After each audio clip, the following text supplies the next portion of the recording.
Obrigado, Alexandre. Te reconheci pela voz. Alexandre, né, que falou, né?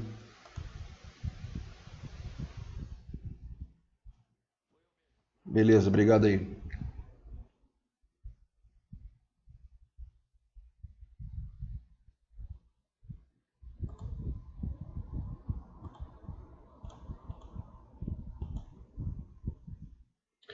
Vamos lá.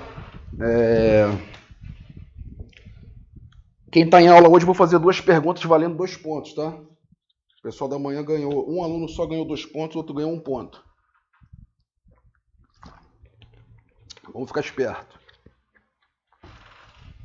Vamos lá. Direito das coisas, aquisição, transmissão e perda da posse.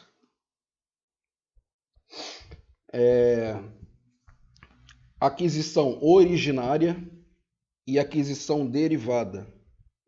A posse pode ser adquirida de forma originária e derivada. Será originária quando a aquisição não guardar relação jurídica com nenhum possuidor ou proprietário anterior, e será derivada quando a aquisição tiver como suporte uma relação jurídica precedente.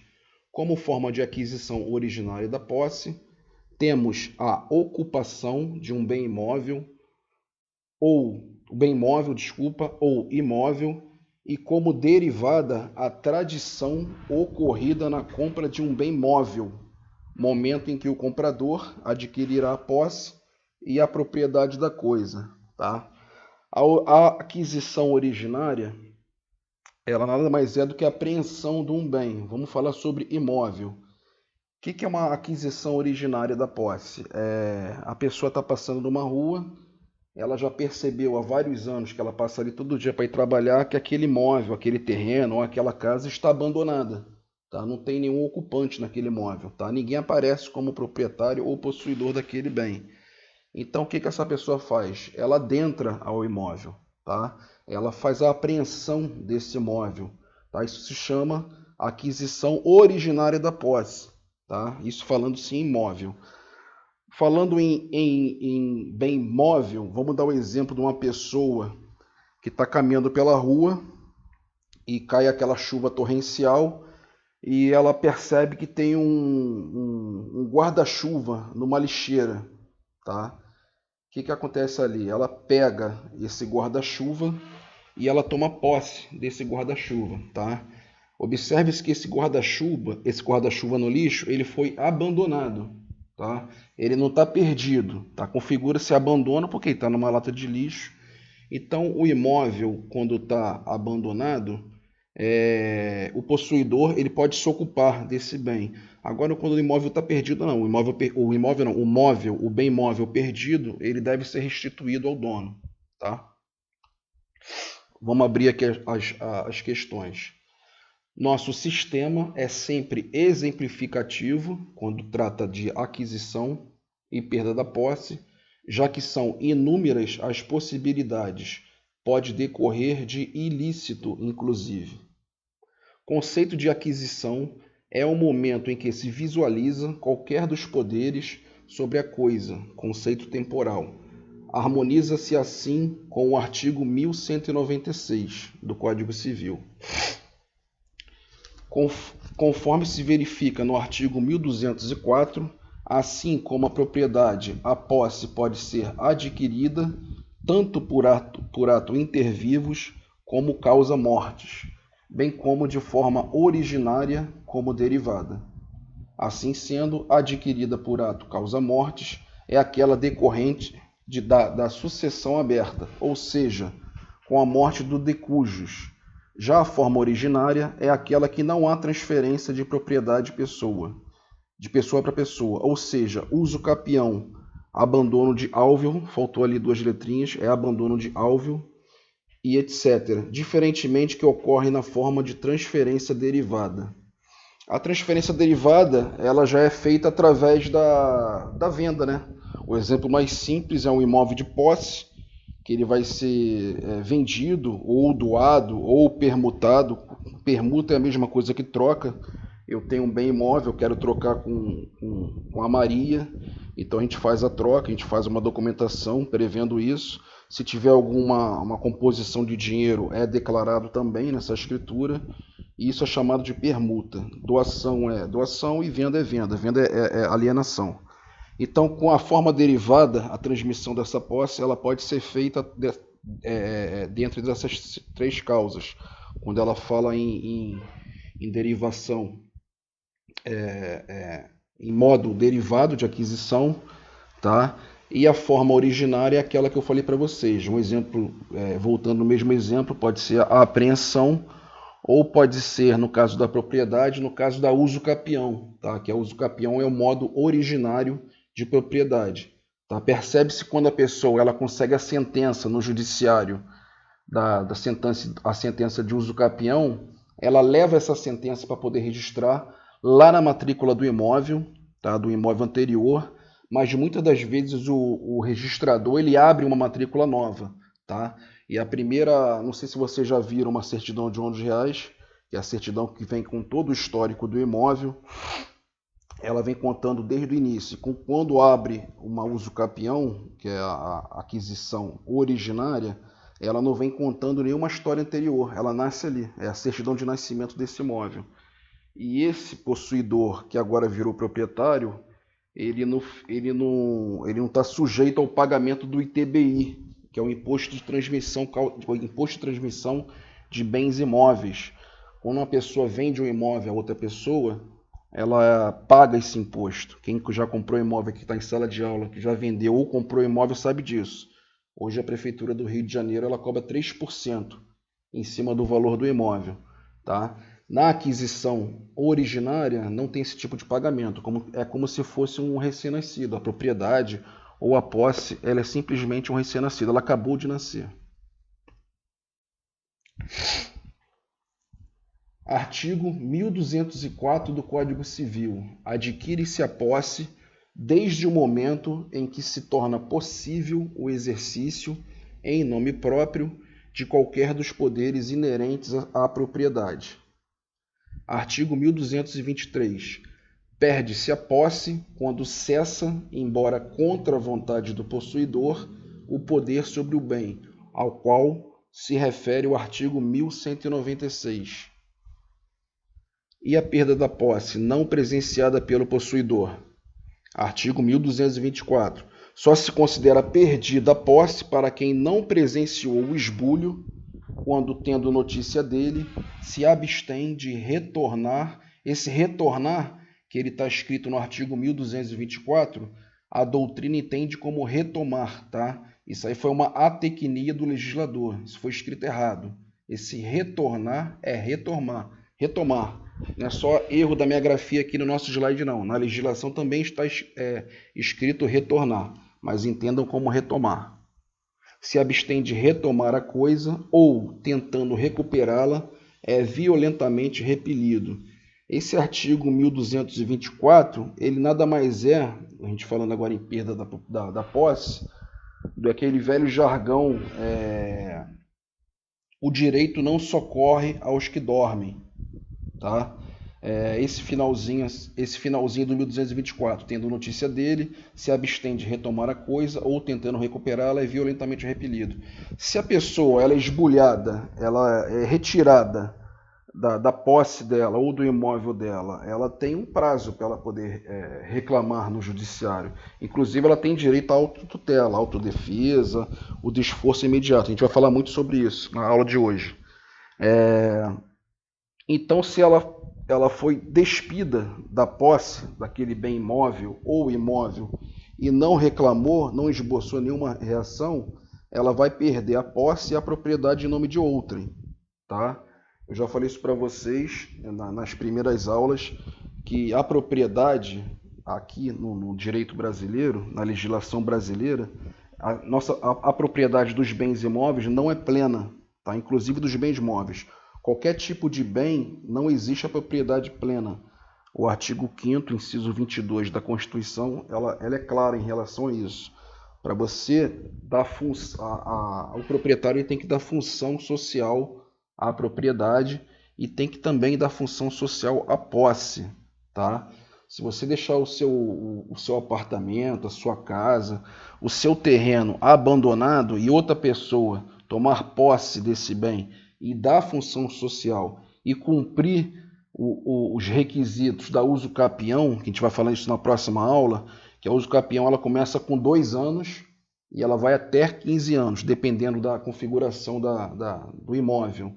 Tá? Então, se a pessoa adquiriu tempo e o proprietário não reclamar, ou o possuidor antigo não reclamar, ele vai perder sim a posse dele, a propriedade dele, em favor de terceiros. Ok?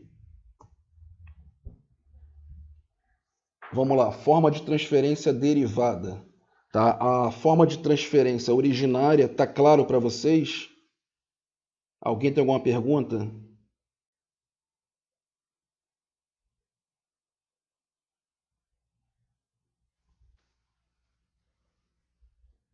Quem abriu o microfone? Quer fazer alguma pergunta? Então vamos lá. A forma de aquisição originária ela é bem tranquila. Beleza. Ela é bem tranquila. Agora vamos para a forma de aquisição derivada. Na referida modalidade, a tradição do bem entre pessoas podendo ser de 3 formas. A real, que é a efetiva entrega da coisa.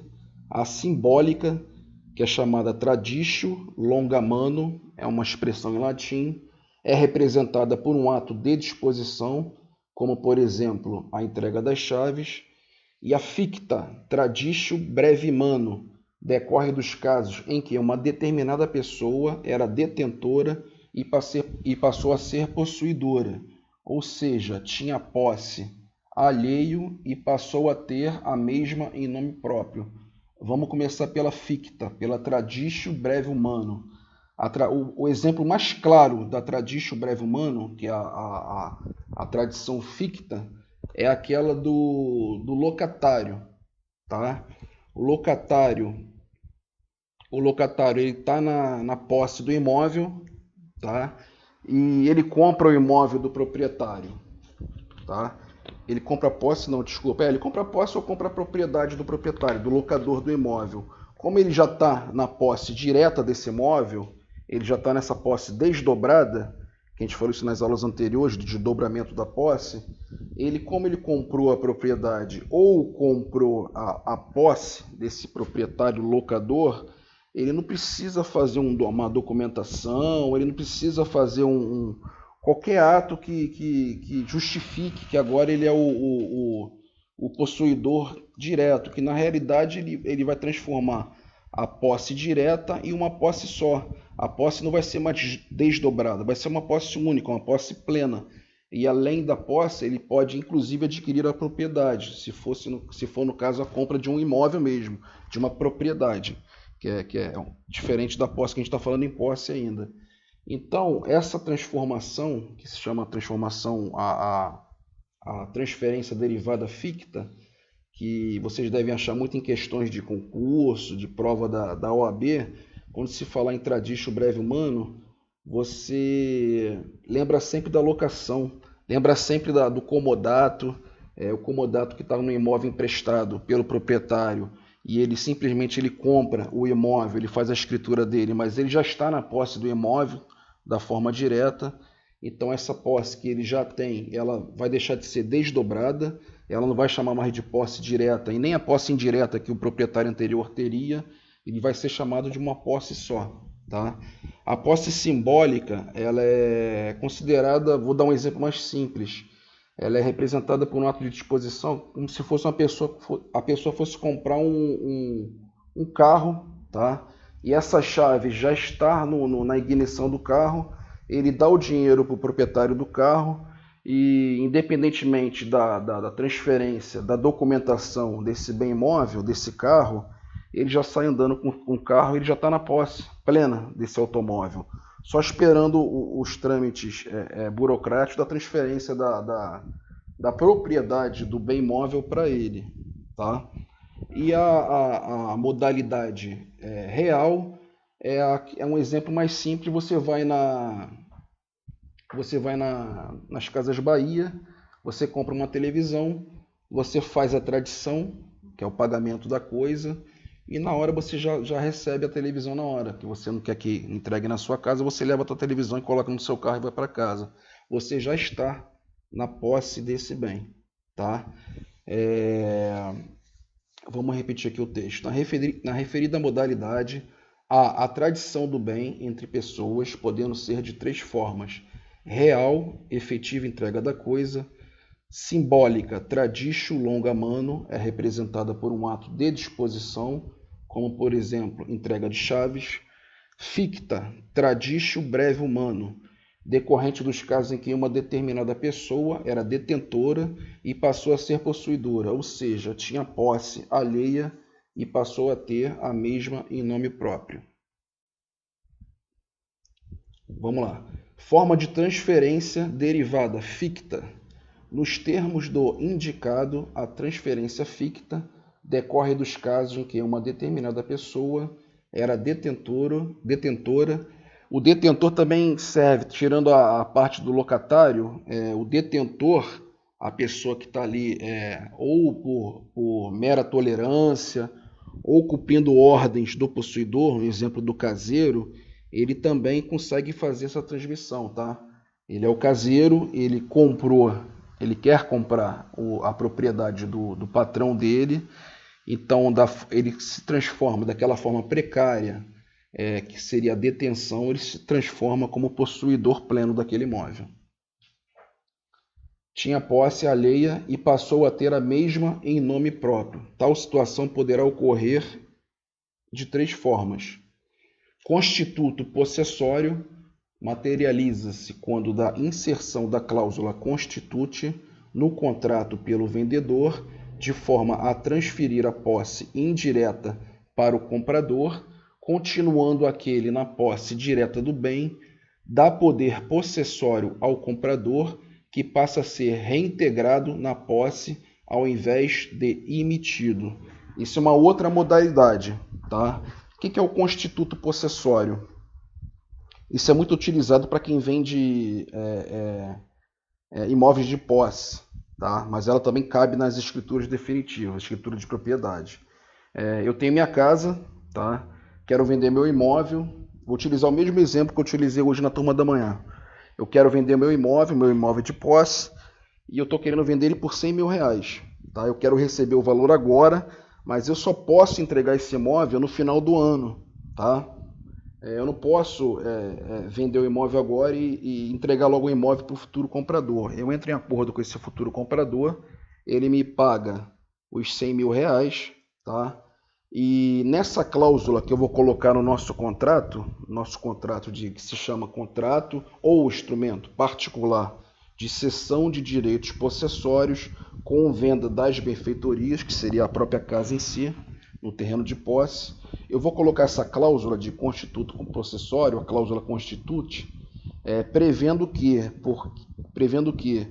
apesar de eu receber o valor integral da venda do imóvel, eu estou passando simplesmente para ele a posse indireta desse imóvel, tá? Eu vou continuar na posse direta desse bem, tá? Vocês vejam que o quê? Essa posse era uma posse única e eu acabei de desdobrar a posse, tá? Eu fico com a posse direta, que eu vou continuar morando no imóvel, e eu passo a posse indireta para esse novo proprietário, esse novo comprador, tá? Mesmo que se fosse... Você já deve ter comprado um imóvel dessa forma. Para quem comprou imóvel usado, sabe muito bem o que eu vou falar agora. Eu vendo meu imóvel hoje para a Maria, tá? Eu não desocupei o imóvel plenamente, fui com ela no cartório, reconheci firma, fiz a escritura, enfim. E eu coloquei, inclusive, de novo, essa cláusula do constituto possessório. Por quê? Porque eu não estou dando a posse para ela na hora, eu não estou entregando as chaves para ela.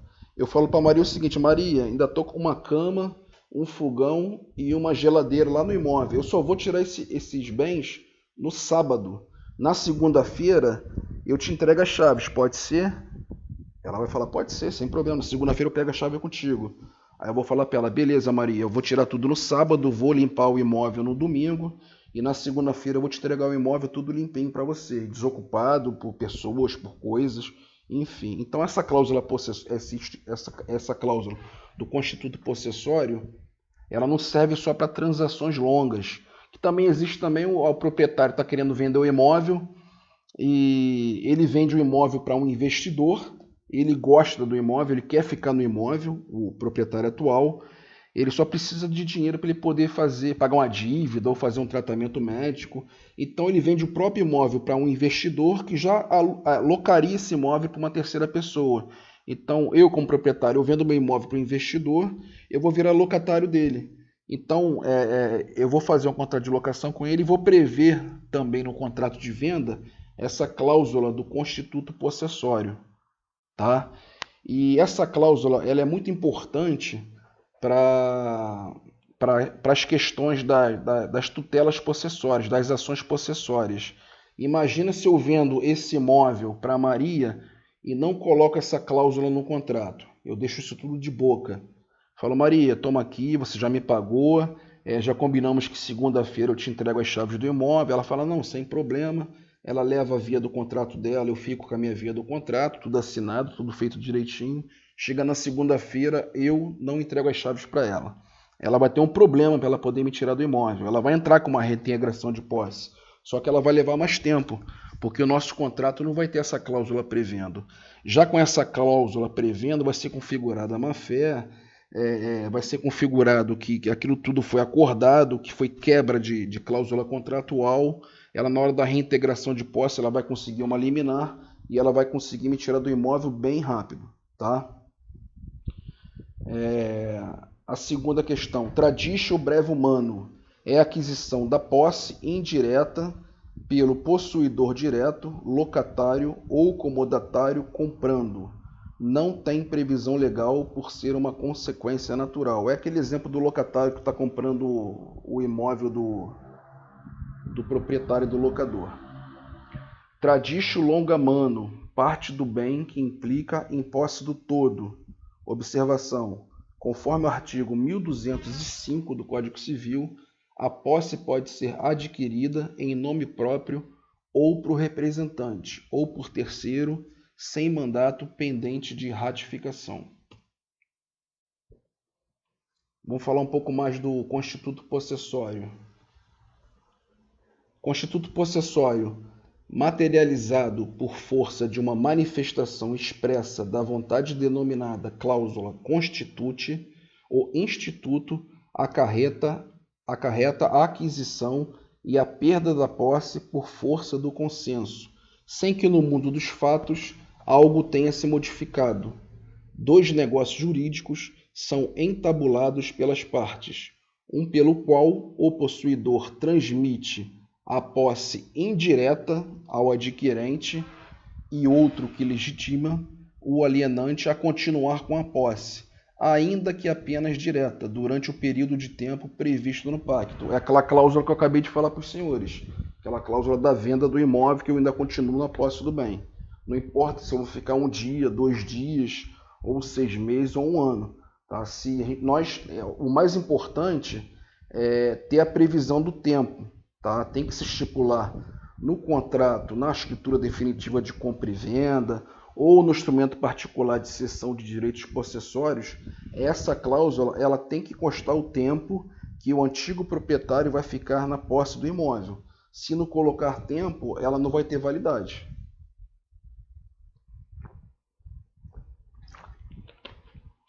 Alguma dúvida até agora?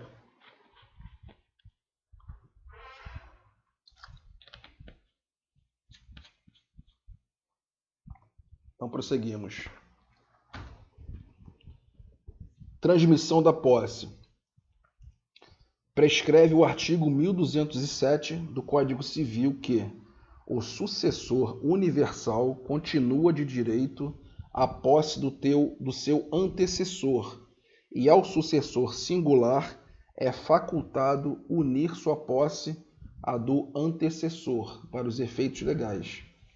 Estamos diante de mais uma particularidade da posse, que vem a ser a possibilidade legal de transmissão de posses, que poderá efetivar-se a título universal, como acontece na sucessão hereditária, e a título singular, como se dá na união de posses entre o possuidor anterior e o atual, sendo necessária, portanto, a prova da relação jurídica entre eles.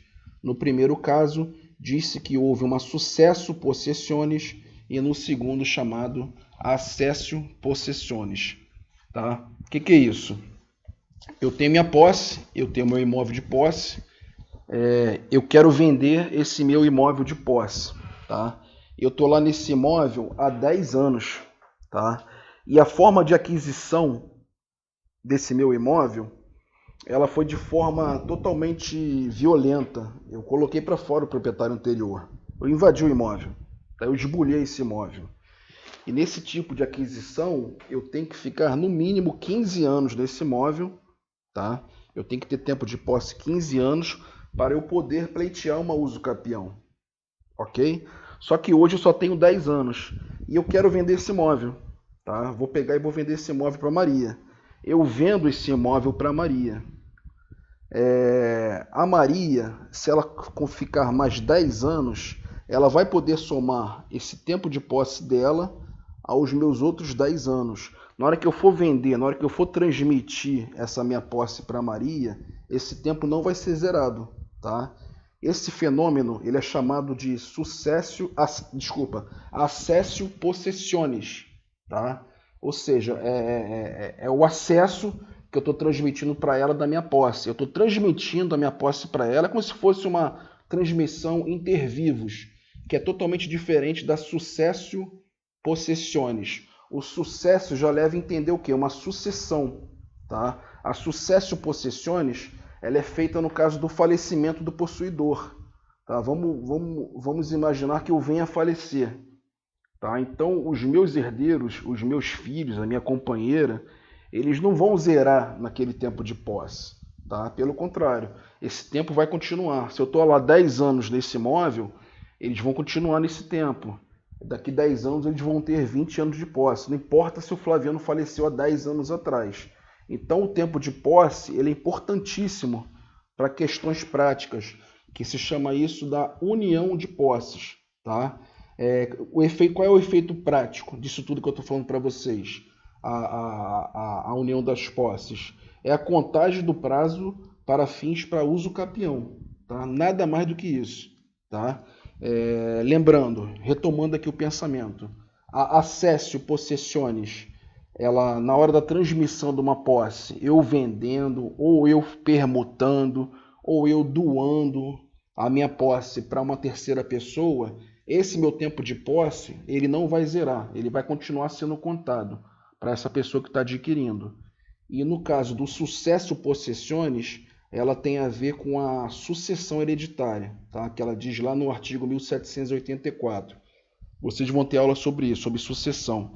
Mas é importante frisar essa parte do successio possessionis, ela tem a ver com a sucessão. Vou botar aqui uma casuística para vocês. Vamos lá. Júlio. Alguém tem alguma dúvida? A gente vai voltar a falar sobre o acesso e o successio possessionis, tá? Até aqui, alguém tem alguma dúvida? Alguém quer abrir o microfone? Não levem dúvidas para casa, tá, gente? Abra o microfone e faça a pergunta, por favor. Vamos lá. Júlio, jovem trabalhador que reside com seus pais desde a infância, observou em uma das frequentes visitas que realiza mensalmente à casa dos seus amigos moradores em um bairro vizinho, que alguns imóveis do local estavam nitidamente sem vigilância e manutenção, ou seja, estavam abandonados, em péssimas condições há mais de uma década. Curioso, Júlio visitou um dos imóveis e, sentindo-se confortável, fez uma boa reforma e em seguida mudou-se para esta residência. Agora, residindo próximo de seus amigos, permaneceu neste imóvel por mais de 15 anos, sem qualquer contestação de sua posse, inclusive cumprindo com as obrigações fiscais e de despesas imobiliárias. Então, com o objetivo de regularizar a documentação do imóvel, visto a intenção de garantir os direitos de sua família, Júlio procura um advogado e obteve as seguintes orientações. O que o Júlio quer nessa situação aqui?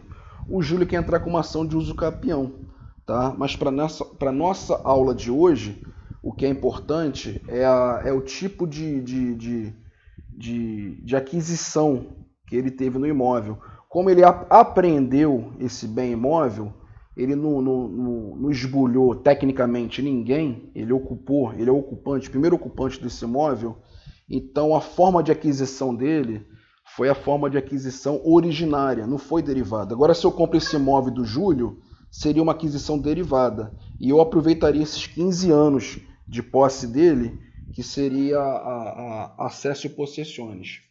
Vamos ler aqui a resposta do caso.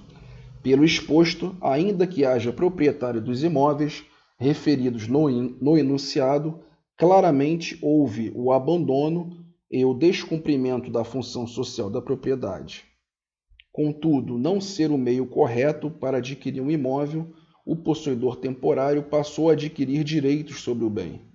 Sendo assim, preenchido todos os requisitos necessários para instituir a uso capião, Júlio poderá adquirir originariamente a posse do imóvel mediante a decisão judicial que permitirá a regularização documental, garantindo assim os direitos patrimoniais para sua família.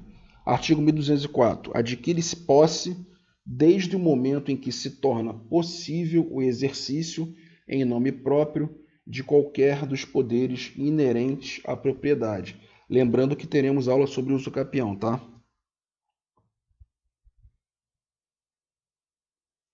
Agora uma questão que eu vou abrir para vocês. O primeiro que me responder vai ganhar um ponto, tá?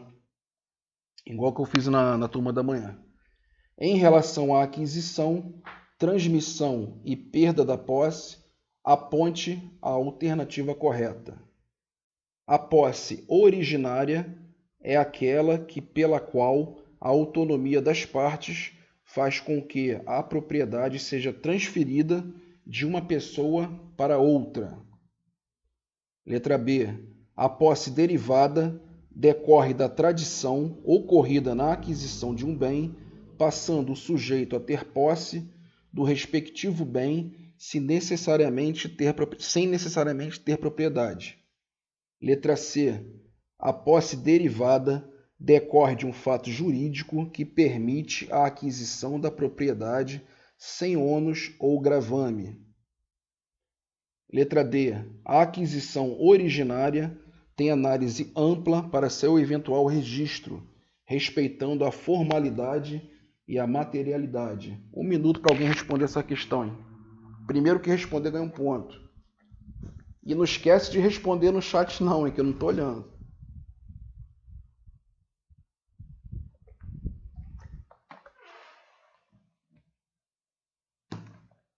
Vamos lá, gente, um ponto.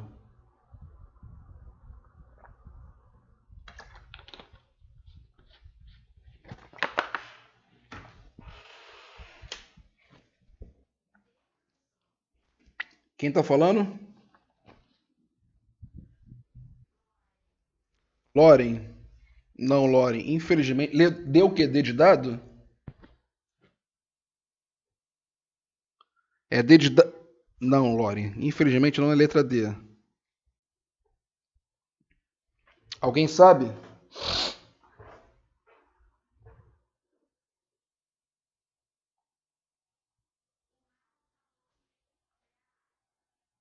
Marlon falou A? Não, Marlon, não é A, não. Tá fácil agora, hein?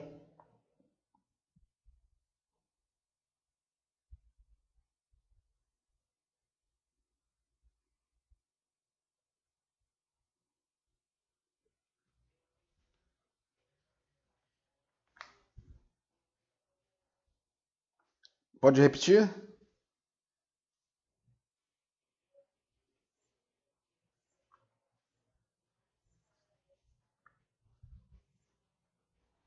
Quem tá falando?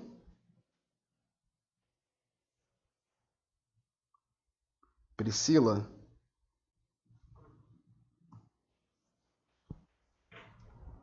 Ganhou o ponto, Priscila. Tá Graciara? Desculpa. Deixa eu ver aqui na... Ah, tá, Joaciara. Ganhou o ponto, Joaciara. Parabéns, hein? Tinha alguém respondendo junto com você aí, hein? Quem era que tava respondendo junto contigo?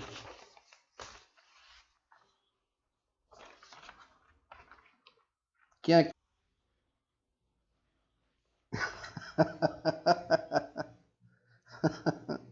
Eu vi que você estava respondendo junto, cara. Vou dar o ponto para você também. Parabéns para você. Deixa eu anotar aqui. Joaciara e Alexandre levaram um ponto. Vai ter mais um ponto essa noite, hein? Vamos lá. Resposta letra B. A posse derivada requer a tradição do bem entre pessoas por efetiva entrega da coisa, por representação de um ato de disposição ou decorrente dos casos em que uma determinada pessoa era detetora e passou a ser possuidora. É isso mesmo, Joaciara. Independentemente da propriedade, a gente está falando isso de posse, tá? Olha a resposta. Na sucesso possessiones, não necessita de comprovação da relação jurídica entre o possuidor. Peraí, que eu tô passando direto. Fiz besteira aqui, deixa eu voltar lá pro nosso quadrinho.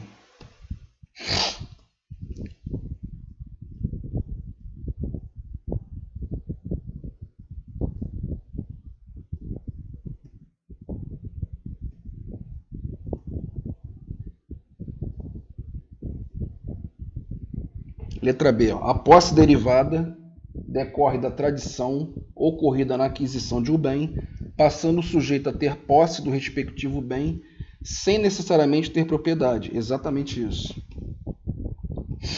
Vamos lá, vamos continuar. Mais uma casuística. Essa aqui é mais ou menos o inverso daquela primeira, tá? Vamos agora pelo lado do proprietário. Gabriel, filho único de família abastada, adquiriu uma chácara na cidade vizinha, onde reside para que, em seus dias de folga, pudesse desfrutar do lazer local. No entanto, Gabriel realiza muitas viagens e pouco consegue se manter na cidade ou realizar visitas à sua nova aquisição. Sem tempo hábil para sequer contratar um caseiro para zelar pela sua chácara, esta ficou sem os devidos cuidados e Gabriel desviou suas atenções pelo imóvel. Os anos se passaram, Gabriel constituiu família e 20 anos após, Sara, sua filha mais velha, decidiu verificar o antigo imóvel de seu pai. Surpresa, Sara encontrou no local várias casas construídas e muitas famílias instaladas. Então, buscando uma solução viável para a questão, Sara procurou o advogado da família e adquiriu as seguintes orientações. Caso clássico de abandono, né, gente? O Gabriel comprou a chácara, não se interessou em dar destinação da função social do imóvel, ele simplesmente abandonou o imóvel e as pessoas que se apossaram do bem dele, pelo prazo aqui da questão, pelo tempo de 20 anos, inclusive até estipulou o prazo máximo permitido em lei, prazo mínimo, né, permitido em lei, que seria dos 15 anos. Tá? Então, quem lá estiver morando dentro dessas famílias aí, pleitear a uso capião, com certeza ela conseguirá sem problemas. Agora, vamos ver aqui a resposta. Deixando bem claro que se tiver a Sara, no caso aqui, com a questão ela não diz se o Gabriel está morto ou está vivo. Agora, se o Gabriel tiver provas, ao contrário dessas pessoas que estão pleiteando a uso capião, ele pode entrar com uma ação reivindicatória, que é aquela ação exclusiva para quem tem domínio, para quem tem a propriedade, ou até mesmo uma reintegração de posse. Tá? Mas aí, nessa situação concreta, aí vai ficar muito difícil para ele. Pedir, ele pode pedir no judiciário, mas pelo prazo de 20 anos, eu acho muito difícil ele recuperar esse bem imóvel dele, essa chácara dele. Vamos lá, resposta esperada. Pelo exposto, houve o total desinteresse do proprietário em exercer seus direitos de posse sobre o imóvel adquirido. Da mesma forma que a posse tem início pela exteriorização dos atos de quem demonstra ser o proprietário, ou seja, os atos de exteriorização da propriedade constantes no artigo 1196 do Código Civil, a posse também é perdida quando estes mesmos atos deixam de existir, ou seja, quando cessa o poder da pessoa sobre o bem, Artigo 1223.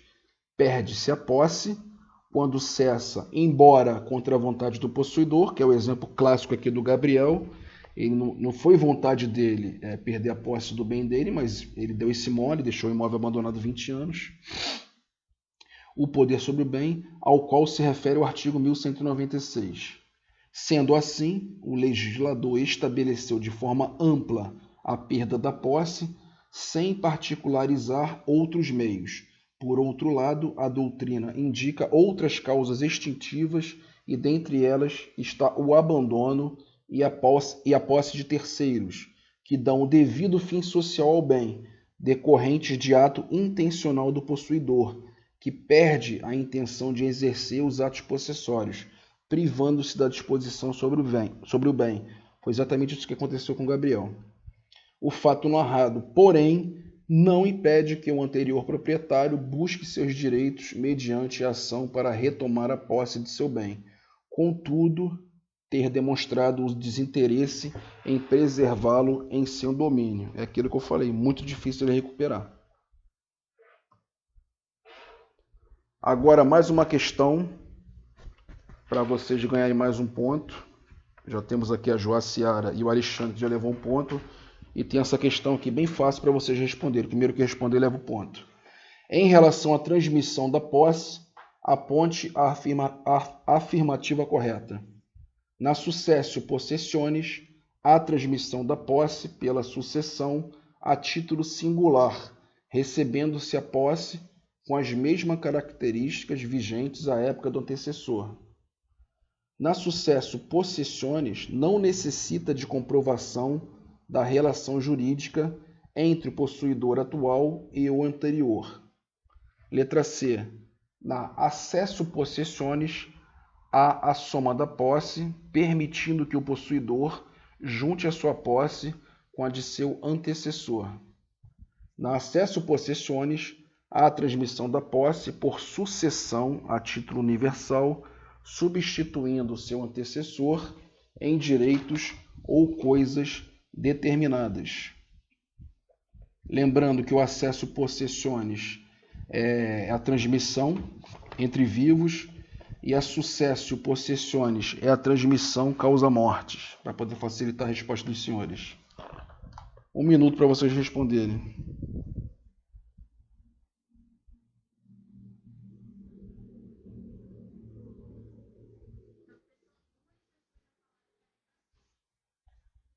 Quem são?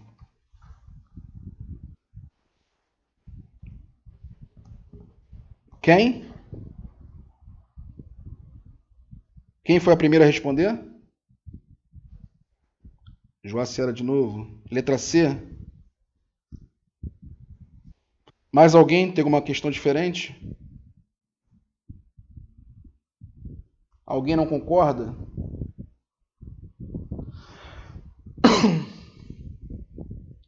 Parabéns, Joacera. Mais um ponto para você.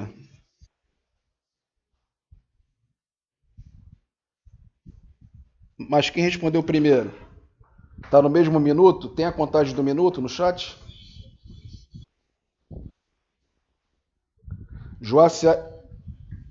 Joacera e quem?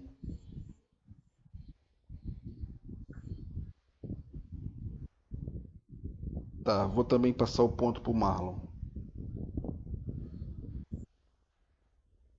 Beleza. Bem tranquila essa questão, né? Vamos lá.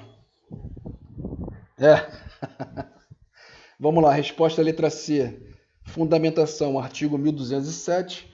A possibilidade legal de transmissão de posses poderá efetivar-se a título universal, como ocorre na sucessão hereditária, successio possessionis, ou seja, há continuidade nas características da posse sobre o bem, a título singular, como ocorre na união de posses entre o possuidor anterior e o atual, tornando necessária a comprovação da relação jurídica entre eles, accessio possessionis, ou seja, a união das características da posse atual com a posse anterior para os devidos efeitos legais. Ou seja, na successio possessionis, não precisa comprovar nada que essa posse foi transmitida. A própria morte, a própria certidão de óbito, o herdeiro daquele antigo possuidor já é comprovação. Agora na excesso possessionis sim, tem que comprovar. Vamos dar um exemplo, deixa eu dar um exemplo da pessoa que está vendendo a posse e não tem documentação nenhuma e não tem comprovação. Tá? Vamos supor que eu comprei um imóvel, que o cara falou que tem 20 anos de posse e ele não tem a escritura ou o contrato do proprietário anterior. Tá? De que forma que eu vou resolver isso? Eu vou, na hora que eu for fazer minha transmissão, na hora que ele for fazer a transmissão dessa posse dele para mim, na hora que ele for vender essa posse para mim, eu vou colocar uma cláusula no contrato particular, ele declarando que ele está lá há 20 anos, sem contestação de terceiros, que ele está ocupando o imóvel da forma mansa e pacífica. Eu vou ser prudente, eu vou entrar no judiciário, eu vou pesquisar o nome dele, ver se ele está respondendo a alguma ação de reintegração de posse. Eu vou tirar uma certidão de ônus reais do imóvel para saber se aquele imóvel está com alguma penhora, algum gravame na matrícula, para saber se esse imóvel ele é uma área pública. Todos nós sabemos que imóvel em área pública nunca vai ser usucapido. O máximo que pode acontecer é a permissão do uso da autoridade pública, ou município, ou estado, ou união, ou alguma autarquia, tá? Então, o advogado, ou o corretor de imóveis, ou qualquer pessoa que for comprar imóvel, para comprar imóvel de posse é algo muito perigoso. As pessoas têm que checar bem antes de comprar uma posse. Tá? De preferência, é uma posse que você vê que a pessoa já está lá há anos. Tem muita gente que pega, muito bandido, estelionatário, o que eles fazem? Eles invadem um terreno grande, uma gleba, uma área de terreno muito grande, eles fazem a infraestrutura, coloca esgoto, coloca água, faz os lotezinhos e coloca para vender. Então, essa pessoa...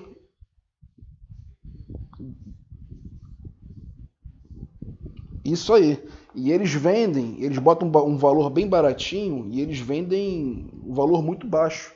Então as pessoas compram esses tipos de terreno, mas o grileiro, quando ele entrou ali nesse terreno grande e loteou, muitas das vezes esse cara não tem nem um ano que ele tem a posse desse terreno. Tá? Então ele deveria ter no mínimo 5 anos. Tá? E esses 5 anos, que é a posse constitucional, ela prevê um tamanho de um terreno de até 250 metros quadrados. Tá? A pessoa que comprou, se for um terreno de até 250 metros quadrados desse grileiro, ela pode até se valer um pouco desse tempo. Se ela comprou, se o cara tem 2 anos, ficou mais 3, para ela poder pleitear lá futuramente, se defender desse proprietário dessa forma. Agora, para comprar uma posse, tem que ser de uma forma segura. Tá? A pessoa tem que fazer isso que eu falei para vocês. Puxa o nome do proprietário, joga lá no TJ, aqui do Rio de Janeiro, dá uma verificada no CPF deles, desse vendedor, vê se o CPF dele é do Rio de Janeiro. Se for de outro estado, você vai fazer a pesquisa no TJ de outros estados, tira uma certidão, que é a FAQ, né? A ficha de antecedentes criminais, tira a certidão de ônus reais do terreno, porque quem compra um terreno, quem compra um imóvel, não importa se é de posse ou de escritura definitiva, é todo o dinheiro que a pessoa tem. Geralmente é o dinheiro que a pessoa juntou a vida inteira. Então não é como comprar uma blusa, comprar um tênis, se der um problema, se me roubarem na rua, não tem problema que eu compro outro. Não, que a pessoa, quem compra posse de forma insegura, ela está passível de perder a posse dela. Tá? E uma das saídas é essa, a declaração tem que declarar lá na escritura, no contrato particular, esse possuidor, que ele não tenha nenhum tipo de documentação, que ele está lá há X anos, exercendo a posse mansa e pacífica desse terreno. Tem que, uma outra saída também, ir na Light, se não for terreno puro, se tiver um imóvel lá, tem que ir na Light pedir uma declaração do tempo do relógio, para saber se realmente aquele relógio está lá durante 20 anos, como ele declarou. Então tem várias saídas para a pessoa se precaver.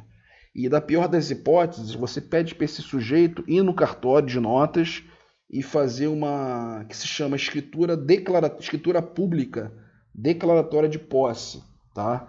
Ela tem algum tipo de força.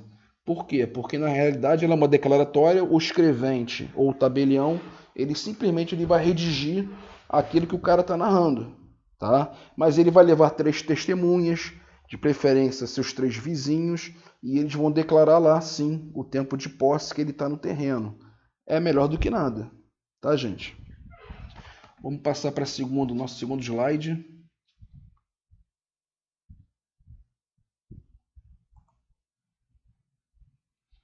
Vamos falar agora sobre as proteções possessórias. Alguém já passou por uma situação parecida, como eu estava narrando aqui? Alguém já comprou imóvel de posse, dando dinheiro para a pessoa e pegando as chaves? Já aconteceu isso com alguns dos senhores?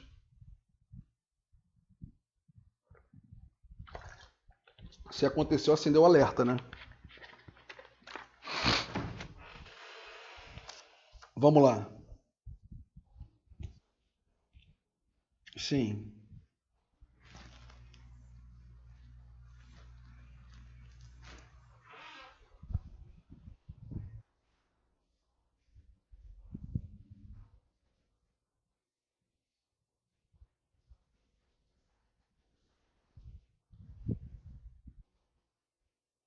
Então, você vai puxar o nome da empresa, você vai pegar o CNPJ, você vai fazer a mesma pesquisa que você faz para pessoa física no TJ, você vai pesquisar no site do TJ para saber que tipo de ações que essa empresa está suportando. Você vai tirar uma certidão de ônus reais, tá? Desses terrenos para saber quem é o real proprietário. Quando a empresa, quando é uma loteadora, eles por força de lei, eles são obrigados a ser proprietário da gleba. Quando eu falo gleba, é uma área enorme de terreno, que existe gleba, existe terreno e existe lote. Tá? A gleba é como se fosse uma fazenda, uma chácara antiga.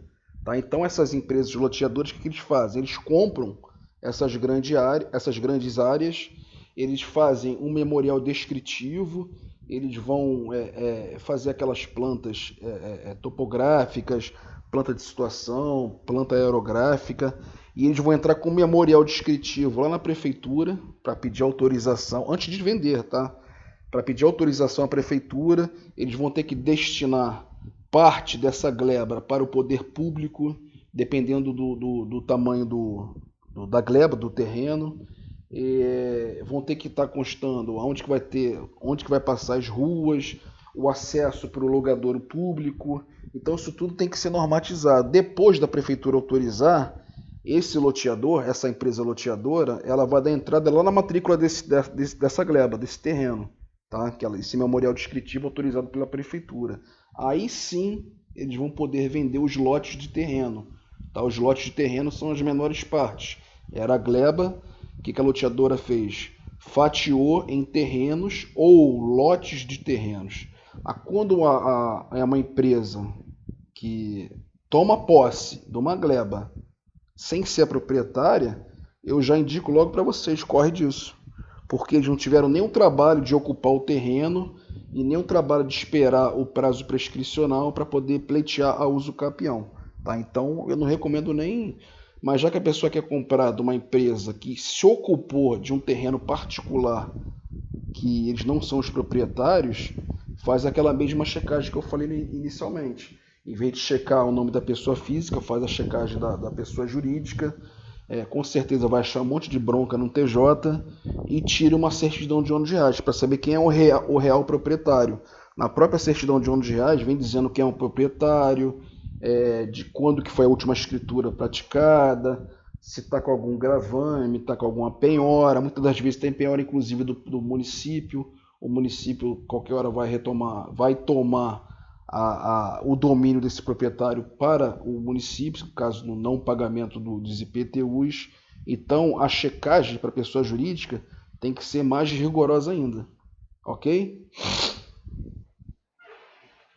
É teu caso? Tu comprou imóvel nessas condições?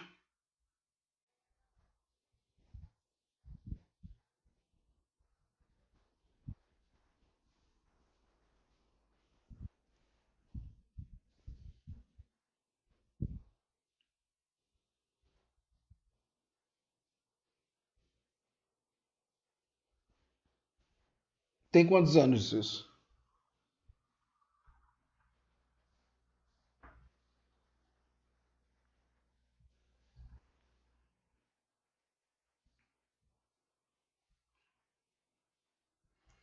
Não, mas é mais fácil o pessoal que comprou agora pleitear uso capião. O caminho mais fácil é esse.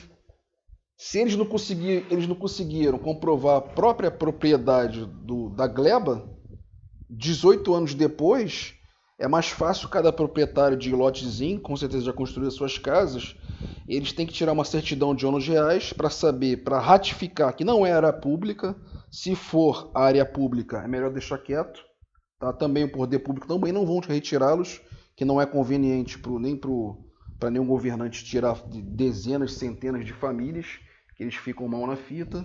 Agora, se for um terreno particular, é mais fácil cada um deles entrar com uma uso capião individual ou se juntar todo mundo e entrar com uma uso capião coletiva, que é o mais fácil.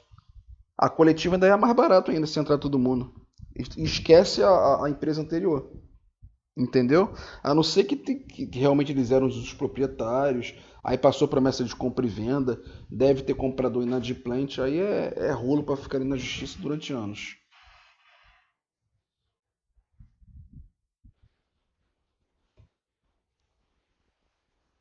Não, pelo contrário, valoriza. Que o cara só tem a posse, ele conseguiu o uso capião, ele tem, além da posse, ele vai conseguir a propriedade. Ele vai vender o imóvel dele, inclusive, pela Caixa Econômica Federal. Entendeu? Tá, beleza, vamos lá.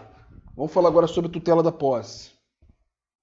Savigny, depois de mencionar que conseguiu enumerar 72 efeitos, reduziu-os a apenas dois: a faculdade de invocar os interditos e a uso capião, embora hoje a eficácia da posse seja unanimemente reconhecida. Não se deve chegar a extremos na enumeração de seus efeitos, nem reduzi-los demasiadamente. O correto é admitir que ele os gera vários, sem exageros. Efeitos da posse com base no direito positivo. Os artigos 1210 a 1222 e 1238 e seguintes, afirmando que são os mais evidentes, que os cinco são mais evidentes. A proteção possessória, abrangendo a autodefesa e a invocação dos interditos, a percepção dos frutos, a responsabilidade pela perda ou deteriorização da coisa, indenização pelas benfeitorias e o direito de retenção e a uso capião.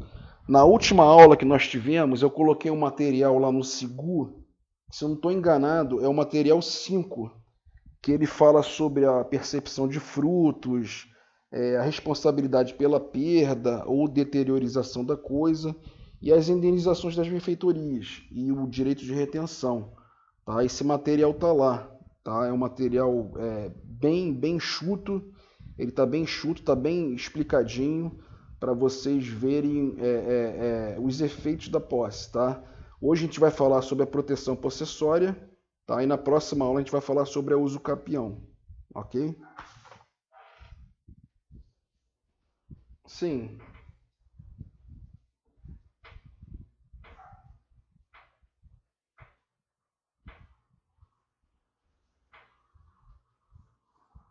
Tá ruim o sistema? Ah, é bom saber. Eu vou colocar tudo lá no grupo de vocês. Tá todo mundo que está aqui em sala de aula tá no grupo? Quem tiver fora do grupo, vocês já mandam depois. Eu vou mandar esse material, vou mandar tudo. Desde o início, apesar que vai gerar confusão, né? Uma vez eu já coloquei vários materiais ali. Eu não sei se esse quinto material e a vista da prova, tenho certeza que eu não coloquei no grupo. Coloquei no Sigu. Foi até bom você reclamar, eu pensei que todos tivessem visto. Mas eu vou colocar lá no grupo. E a partir de agora eu vou colocando os materiais no grupo. Nada. Vamos lá, proteção possessória. A proteção conferida ao possuidor é o principal efeito da posse. Dar-se de dois modos: pela legítima defesa e pelo desforço imediato, autotutela, autodefesa ou defesa direta, em que o possuidor pode manter ou restabelecer a situação de fato pelos seus próprios recursos e, pelas ações possessórias criadas especificamente para a defesa da posse. Isso é para vocês perceberem como a posse ela é protegida pelo direito brasileiro, tá? Tanto como as formas de aquisição, de perda da posse, tanto a proteção possessória, tá? Nós aqui da Zona Oeste, nós vivemos, do Rio de Janeiro em geral, mas boa parte dos moradores do Rio de Janeiro, todos nós sabemos, a maioria dos moradores sabem que eu trabalho no mercado imobiliário, além de advogado, eu tenho a minha imobiliária. Então, eu trabalho com imóveis já há muito tempo. E eu digo, eu posso confirmar e ratificar que 80%, de 70% a 80% dos imóveis comercializados na cidade do Rio de Janeiro são de posse, tá? Eu diria que de 20% a 30% somente tem a propriedade plena desses imóveis, tá? Eu vendo aqui na Zona Oeste, então, diria 90% dos imóveis são de posse. Bangu, Realengo, Padre Miguel, Paciência, Santíssimo, Campo Grande, Santa Cruz, aí para cima Itaguaí, Pedra, Ilha, a maioria dos imóveis são de posse. As pessoas fora da cidade do Rio de Janeiro, até as cidades daqui do estado do Rio de Janeiro, quando eu comento com eles que eu vendo imóvel de posse, esse pessoal que eu falo são advogados, tá? As pessoas que trabalham com direito. Eles ficam abismados, eles falam, nossa, mas como é que você vende posse? Posse não pode se vender, posse não pode ser comercializada, é porque eles não veem a realidade aqui da cidade. Tá? Na Zona Sul é mais difícil ter posse, tirando lá a Rocinha, que tem 300 mil moradores, aqueles apartamentos lá, a grande maioria deles, com certeza tem a propriedade. Tá? Mas a posse, graças a Deus, ela é protegida pelo nosso Código Civil, inclusive para quem vende posse. E, tipo assim, eu vendo meu imóvel de posse para algum dos senhores aqui da turma. Em vez de eu vender eles por 100 mil, eu vendo por 100 mil, mas eu peço 50 mil de entrada e 50 parcelas de R$ 1.000. Se esse aluno não pagar os outros 50 mil reais, eu tenho como sim ser reintegrado nessa posse pelo inadimplemento dele. Então, como é que os advogados que não conhecem direito imobiliário falam que posse não pode ser vendido? Posse pode ser vendido sim, tá? Que é uma solução para a moradia. E a Constituição Federal ela é bem clara. Todos nós, é direito fundamental, está no artigo 5º, todo mundo tem direito à propriedade e implicitamente, quando se diz propriedade, se diz posse também, tá? Vamos continuar falando aqui da proteção possessória. Interditos possessórios são ações. Interditos possessórios, sinônimo de quê? Ação possessória. São ações tipicamente possessórias, manutenção, reintegração e interdito possessório. São também denominadas interditos possessórios, pois constituem formas evoluídas dos antigos interditos do direito romano, que representava verdadeiras ordens do magistrado. O vocábulo interdito precede da expressão interim dicuntur, que traduz a efemeridade da decisão proferida no juízo possessório, cuja finalização só se alcança no juízo petitório. Vamos falar sobre a autodefesa. Autotutela da posse. Legítima defesa. Quando o possuidor se acha presente e é turbado no exercício de sua posse, pode reagir fazendo uso da defesa direta, agindo então em legítima defesa. A situação se assemelha à da excludente prevista no Código Penal. Se, entretanto, a hipótese for de esbulho, tendo ocorrido a perda da posse, poderá fazer uso do desforço imediato. É a comparação, é uma analogia da legítima defesa que tem no Código Penal, né? Se eu estou lá no meu imóvel, vamos falar sobre o primeiro tópico aqui, a turbação. A turbação, ela não é o esbulho. Eu não fui expulso do meu imóvel. Eu estou sendo turbado. Vou dar um exemplo de turbação. A gente vai falar depois sobre turbação, ainda hoje. A pessoa colocou um caminhão de tijolo na garagem do meu imóvel. Eu não estou conseguindo ter o exercício pleno da minha posse. Eu não consigo entrar com o meu carro, nem sair com o meu carro. Estou sendo turbado.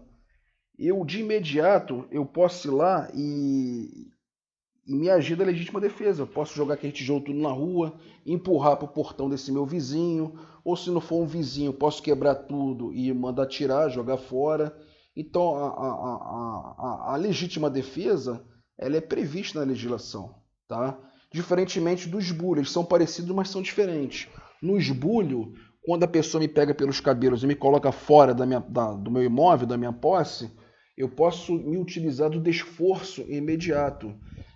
Lembrando que esses institutos, como no direito penal da legítima defesa, eu posso me utilizar moderadamente que eu tiver em mãos para poder me defender, para repelir essa injusta agressão, tá? Se eu tiver armado, esse cara que for me pegar para me expulsar da minha casa, eu posso dar um tiro nele. Se eu tiver um pedaço de pau, eu posso dar uma paulada nele. Se eu tiver com amigos, a gente pode colocar esse pessoal para fora. Agora, eu não posso pegar um revólver e dar 30 tiros na cara desse invasor. Eu não posso pegar o vizinho que está colocando um tijolo lá e dar paulada nele até matar. Isso tudo tem que ser de forma moderada, tá? Como vocês estudaram no direito penal, na legítima defesa. Tudo tem que ser moderado, tá? Não existe aquela legítima defesa que o cara deu 30 tiros na pessoa que estava sendo agredida. Até pode acontecer, mas muito difícil, né? Vamos lá. É o que preceitua o artigo 1210, parágrafo 1º do Código Civil. O possuidor turbado ou esbulhado poderá manter-se ou restituir-se por sua própria força, contando que o faça logo os atos de defesa ou de desforço. Não podem ir além do indispensável à manutenção ou à restituição da posse. A expressão por sua própria força, constante no texto legal, quer dizer sem apelar para a autoridade, para a polícia ou para a justiça. Admite-se quando o atentado é de natureza clandestina que o desforço em defesa da posse se faça incontinente ou logo em seguida a notícia que tenha o possuidor da turbação sofrida. Isso tudo é antes da pessoa se prevaler das ações possessórias, tá? Vamos supor que você colocou seu imóvel à venda, o imóvel está desocupado, você coloca esse imóvel para vender em uma imobiliária, você entrega a cópia das chaves para esse corretor de imóveis, aí passa uns 15 dias, a imobiliária não entra em contato contigo, não fala que tem nenhum interessado, aí você passa de carro em frente a esse imóvel e você vê um cara lá dentro varrendo o quintal. Você vai parar, você vai perguntar se aquele cara é o corretor da imobiliária, para não chegar logo espancando esse infeliz. Se ele falar assim, não, esse imóvel é meu, eu acabei de ocupar. O que você vai fazer? Você não vai procurar um advogado para entrar com uma ação possessória. Você vai entrar no teu imóvel, tu vai dar uma espancada nele, vai colocar ele para fora, moderadamente, lógico, para depois vocês não incorrerem em crime, tá? A mesma coisa se a pessoa, no caso da turbação, você encontrar chegando material de obra lá no teu imóvel, tá? Esse imóvel, na calçada, não dentro do imóvel, se o material de obra já estiver lá dentro, já foi esbulhado, já adentraram no imóvel. Agora, se estiver na calçada e perguntar para o vizinho, não, Flaviano, esse aqui é o material de obra que tem um cara aí que ele falou que comprou o seu imóvel. Se você é o proprietário que não está sabendo de nada, você vai quebrar tudo, vai jogar tudo fora, ou então você vai, inclusive, se apossar daquilo lá. Tá? Isso aí é o chamado da autotutela da posse. Você não vai esperar contratar um advogado para entrar com uma ação judicial, até porque dependendo do prazo da posse, do esbulho, ela leva um certo tempo para você recuperar, ser reintegrado na sua posse. Vamos falar sobre desforço imediato. A legítima defesa não se confunde com o desforço imediato. Este ocorre quando o possuidor, já tendo perdido a posse, esbulho, consegue reagir em seguida e retomar a coisa. É aquele exemplo que você encontrou o cara varrendo lá o quintal da sua casa desocupada. A primeira somente tem lugar enquanto a turbação perdurar, estando o possuidor na posse da coisa. O desforço imediato é praticado diante do atentado já consumado, mas ainda no calor dos acontecimentos. O possuidor tem de agir com suas próprias forças, embora possa ser auxiliado por amigos e empregados, permitindo-se ainda, se necessário, o emprego de armas. Pode o guardião da coisa, quem é o guardião da coisa? Um caseiro, uma pessoa que está lá tomando conta do imóvel para você, exercer a autodefesa. Inclusive o guardião da coisa, a doutrina entende, inclusive o corretor de imóveis, que está nessa responsabilidade da posse desse imóvel, ele está na posse indireta, né? Ele está juntamente com o proprietário. Os dois estão na posse do imóvel, não de forma direta, até porque ele não está morando lá no imóvel. Mas como ele pegou a chave desse imóvel para vender, se ele passar de carro em frente ao imóvel, ele vê que tem uma outra família lá, ou que tem uma pessoa lá que ele sabe que é estranho ao proprietário que contratou os serviços dele, ele pode inclusive se valer da autodefesa, se ele quiser, que ele não é obrigado a ir lá e ficar caindo o braço com o ocupante. A obrigação dele é ligar ao proprietário e comunicar imediatamente.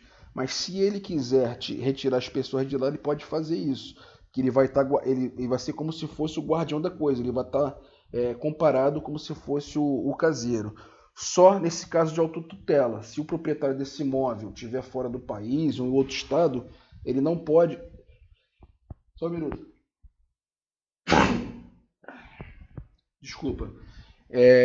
O guardião, o corretor, ou o detentor, ou a pessoa que está lá por mera permissão, ela não pode entrar com uma ação possessória, por exemplo. Ele não pode contratar um advogado e entrar com uma reintegração de posse. Não, só o possuidor mesmo que pode entrar. Mas nesse caso da autotutela, ele pode sim. Ele pode tentar defender a posse lá em nome de terceiro.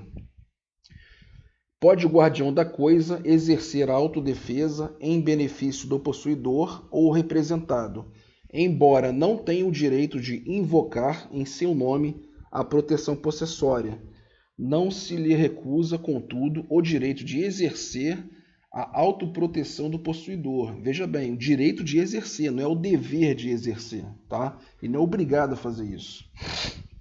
Direito de exercer a autoproteção do possuidor, consequência natural de seu dever de vigilância.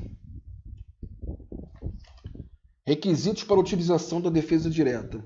Preceitua a segunda parte do parágrafo 1º do aludido artigo 1210. Vou dar uma acelerada, tá, gente? Já são 7h30. Preceitua a segunda parte do parágrafo 1º do aludido artigo 1210 do Código Civil que os atos de defesa ou de desforço não podem ir além do indispensável à manutenção ou restituição da posse. Há necessidade, portanto, de se observarem determinados requisitos para que a defesa direta possa ser considerada legítima. É aquilo que eu falei, não pode exacerbar, não pode fazer mais do que aquilo que o caso concreto peça para você fazer. Você não pode pegar, nesse exemplo do corretor, ele não pode ver a pessoa lá dentro varrendo a calçada e dar 5 tiros para poder expulsar a pessoa. Se ele estiver armado, ele vai pedir que a pessoa saia, vai sugerir que esteja armado, resolvido o problema. Tá? Agora, se ele exceder, ele vai responder, que se chama exercício arbitrário das próprias razões. Vamos lá. Em primeiro lugar, é preciso que a reação se faça logo, imediatamente após a agressão. Esse advérbio significa que, se o possuidor não puder exercer o desforço imediatamente, poderá fazê-lo logo que lhe seja possível agir. E exemplifica: alguém se encontra com o ladrão de sua capa dias depois do furto. Em tal hipótese, apesar do lapso de tempo decorrido, assiste-lhe o direito de fazer justiça por suas próprias mãos, se presente não estiver a polícia. Esse exemplo aqui é clássico. O cara que foi furtado uma capa de chuva e, um exemplo, 20 dias depois ele encontra esse ladrão com a capa dele. Ele pode tomar do ladrão ou chamar a polícia, ali, aquele cara ali furtou a minha capa. Tá? Então ele pode sim se utilizar da autotutela dele. Não importa se foi há 10 segundos atrás que ele foi furtado, ou foi roubado, ou 30 dias depois. Tá? Isso tudo vai levar em conta na análise do caso concreto. Assim, o advérbio em questão não pode ser interpretado de forma tão literal que venha a excluir qualquer intervalo. Havendo dúvida, é aconselhável o ajuizamento da ação possessória pertinente, pois haverá o risco de se configurar o crime de exercício arbitrário das próprias razões, previsto no artigo 345 do Código Penal. Em segundo lugar, a reação deve limitar-se ao indispensável à retomada da posse. Os meios empregados devem ser proporcionais à agressão. Essa forma excepcional de defesa só favorece quem usa moderadamente dos meios necessários para repelir injusta agressão. O excesso na defesa da posse pode acarretar a indenização de danos causados. Sem sombra de dúvida, o principal efeito da posse, a posse se lesada, ensejará o nascimento de pretensão ao seu titular, no sentido de retomá-la e inibir indevidas intervenções ou ameaças. Assim, diante de um esbulho, turbação ou ameaça de ocorrência dos dois primeiros, pode o possuidor reagir contra as indevidas lesões, preservando assim o seu direito de possuir o bem. Vamos conceituar agora o que é esbulho, turbação e ameaça. Esbulho, quando o possuidor vem a ser privado do bem, total ou parcialmente, a proteção possessória correta será a ação de reintegração de posse. Ela está prevista no 560 do CPC. Ou a autotutela, através do desforço imediato, nos termos do artigo 1210 do Código Civil. Quando se fala aqui no esbulho da perda total ou parcial, a gente não está falando em tempo, a gente não está falando do tipo de esbulho que ele foi sofrido ali, não. Isso a gente fala territoriamente. Tipo assim, para configurar esbulho, não necessariamente ele precisa perder todo o bem imóvel dele. Tá? Vamos supor um exemplo de uma pessoa que emprestou a casa dos fundos a um parente, ou até mesmo emprestou a título de comodato um quarto. Vamos supor que eu tenha três quartos lá em casa e eu deixei um tio meu idoso morar lá, em um dos quartos. Ele falou: Flaviano, eu estou passando por necessidade, adentrada na minha aposentadoria, vai demorar um pouquinho e tal, não tem onde morar. Eu falei: fica aí, tio. Aí passa um ano, esse meu tio, ele não desocupou esse quarto, tá? Ele já está recebendo o teto do INSS, recebendo quase R$6.000. Falei para ele procurar uma kitnet, alugar, ou então ir morar no Recreio, alugar um apartamento. Enfim, resolver a vida dele, porque ele está brigando com meus filhos, ele está brigando comigo, ele anda pelado pela sala. Então, esse meu tio, eu estou sofrendo esbulho, não totalmente do meu imóvel, mas parcialmente, no caso desse quarto, tá? E diria até mais, os corredores, a sala, o banheiro, o quintal, a cozinha, eu estou sendo turbado, tá? Estou sendo turbado, tá? Então, quando a gente fala em esbulho parcial ou total, não é em questão de tempo, eu sofri um esbulho, depois voltei, não. É questão territorial, tá? Da abrangência do imóvel. Turbação. A turbação quando terceiro prejudica a normal utilização do bem por ser possuidor. A proteção possessória se faz por meio da ação de manutenção de posse, também prevista no artigo 560 do CPC, ou a autotutela a partir de atos de legítima defesa. Turbação é aquele exemplo clássico que eu estou falando desde o início da aula. Eu tenho o meu imóvel, eu não fui esbulhado, tá? Eu não fui esbulhado, é bom frisar isso, eu não fui expulso do meu imóvel, ninguém vetou de utilizar o meu bem imóvel 100%, mas eu estou sendo turbado de que forma? Essa pessoa colocou um caminhão de tijolo na porta da minha garagem. Ou então ele colocou uma motocicleta na porta de entrada da minha casa. Eu não estou conseguindo ter o acesso pleno da minha propriedade. Então eu estou sendo turbado, tá? Eu não estou, é como se fosse uma ameaça, um tipo de ameaça média, que eu diria grave, o esbulho, médio, a turbação, e a ameaça é o tipo mais leve, tá? Então a turbação não é simplesmente a perda total da posse, mas é como se fosse a não utilização de uma forma plena, tá? Eu não estou tendo total uso e gozo do meu bem imóvel, dessa minha posse, tá? De alguma forma eu estou sendo prejudicado por essa terceira pessoa, tá?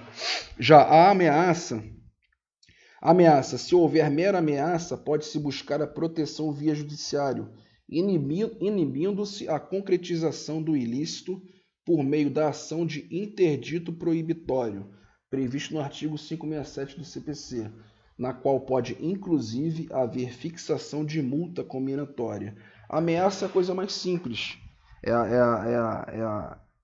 o tipo de proteção, é o tipo de lesão.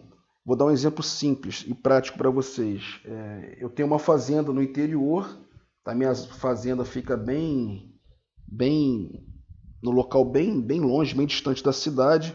Eu levo quilômetros pela estrada para poder chegar nessa minha fazenda.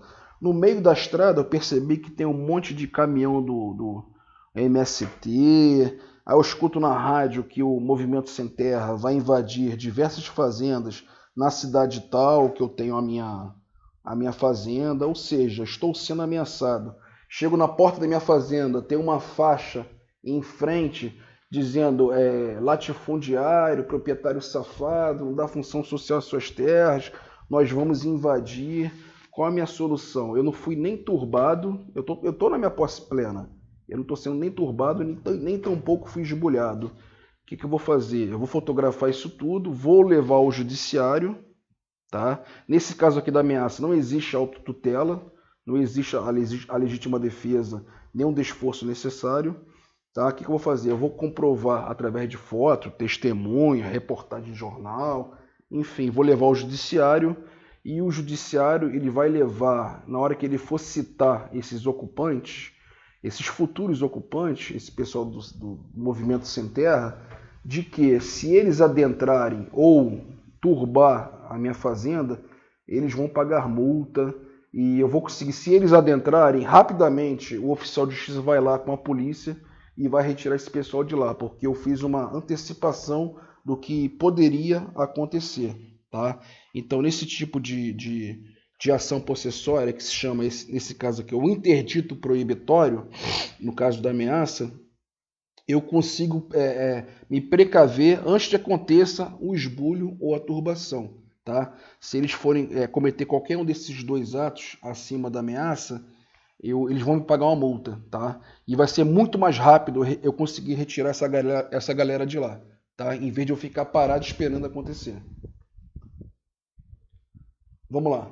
A manutenção e a reintegração de posse são tratadas em uma única seção no Estatuto Processual Civil, visto que apresentam características e requisitos semelhantes. A diferença está apenas em que o possuidor tem direito a ser mantido na posse em caso de turbação e reintegrado em caso de esbulho, como estatui o artigo 560 do Estatuto Processual.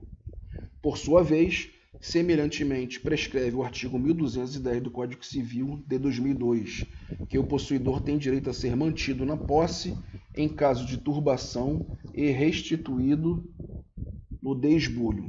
A turbação distingue-se do esbulho porque, com este, o possuidor vem a ser privado da posse, ao passo que naquela, embora molestado, continua na posse dos bens.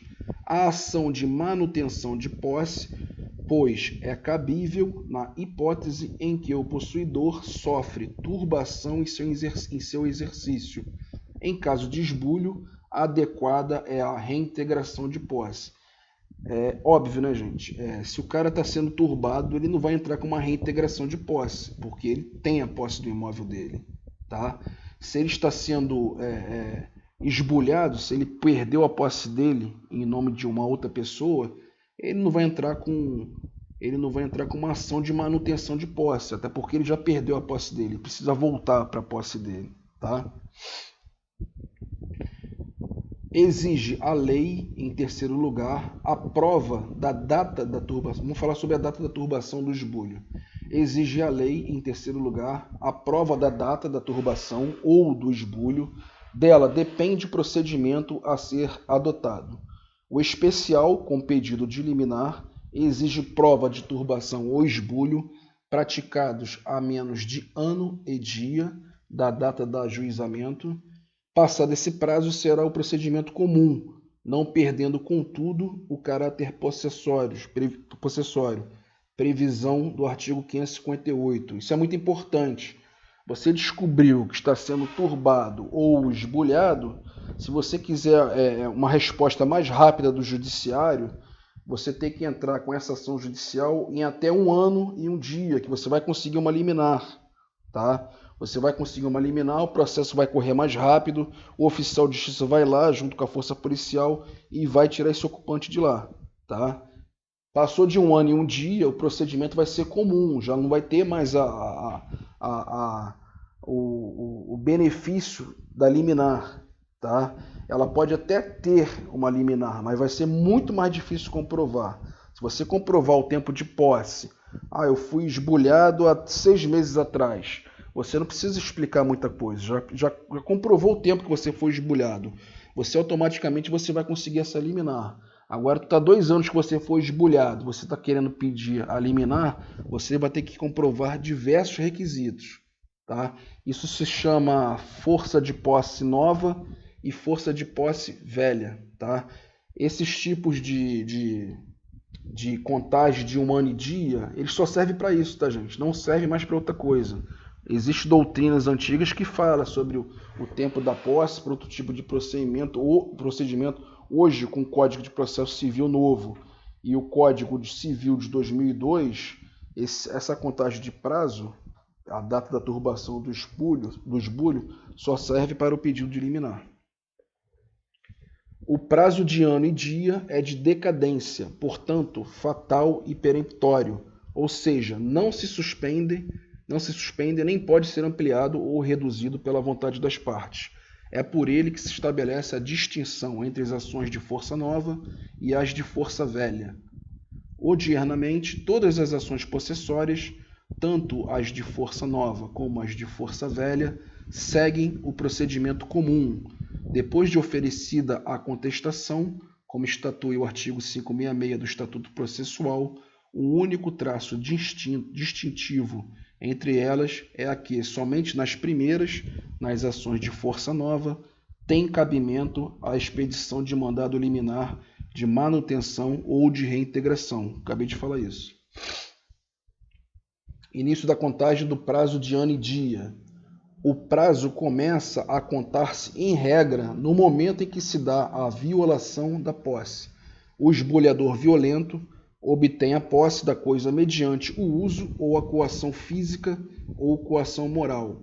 O clandestino, de modo subreptício, às escondidas. No último caso, o prazo de ano e dia para ajuizamento da ação possessória terá início a partir do momento em que o possuidor tomou conhecimento da prática do ato. Isso tudo tem que ser comprovado judicialmente, tá? Não adianta eu falar, esse cara entrou lá, esse cara está há 5 anos, eu chego lá na minha petição e coloco, não, ele entrou lá tem 2 meses, eu tenho que comprovar, tá? Como eu estou pleiteando, eu sou autor dessa ação de reintegração ou manutenção, cabe a mim comprovar quanto tempo que esse sujeito está lá na posse do meu imóvel, tá? Isso aí tudo é comprovado através do judiciário, através de provas. O ato praticado publicamente não deve considerar-se clandestino se o esbulhado estava em condições de tomar conhecimento dele. Do interdito proibitório. A terceira ação tipicamente possessória é o interdito proibitório. Tem caráter preventivo pois visa, é a ameaça, né, gente? É a ação cabível para ameaça. Tem caráter preventivo, pois visa a impedir que se concretize uma ameaça à posse. Para cada etapa de start, prevê-se uma ação específica.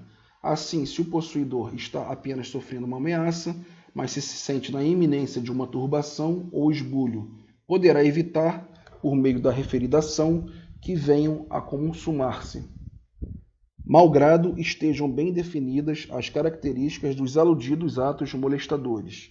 Situações em que se torna extremamente tormentoso afirmar se o ato é de turbação, de esbulho ou simples ameaça.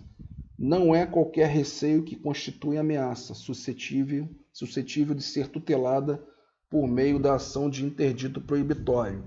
Faz-se mister que o ato, objetivamente considerado, demonstre aptidão para provocar receio numa pessoa normal. Era aquele exemplo que eu falei para vocês. Tem que ter provas que você está sendo ameaçado, que sua posse está sofrendo uma ameaça.